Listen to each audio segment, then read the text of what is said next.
मला पाडायचं असेल तर जामनेरला मुक्कामी रहा आणि पाडून दाखवा। मंत्री गिरीश महाजनांनी एकनाथ खडसे यांना हे खुलं चॅलेंज दिलेलं आहे। आपल्या मतदारसंघात पण जाऊन काय परिस्थिती म्हणतात आणि तुम्ही इकडे काय सांगताय? आता मी इकडे येतच एक भाषण करेन, अरे म्हटलं बाबा मुक्कामीच राहा इकडे येऊन, मुक्कामीच राहा असं नाही हो।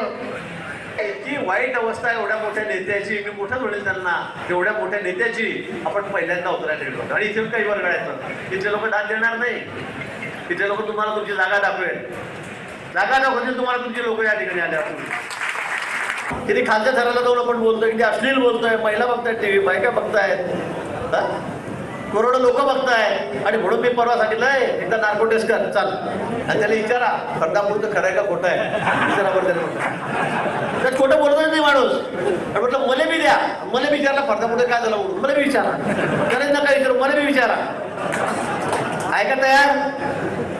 माझ्याकडे शिडी, माझ्याकडे याला विचारा शिडी याकडे कोणती म्हणून, सॉरी माझ्या मोबाईल मध्ये होती म्हणून गायब झाली, कुठे कशी गायब झाली? अरे म्हटलं बाबा तू याद ते असेल देव पूजा वरात ठेवून अगरबत्ती रोज पूजा करता घंटी हलवत आलो।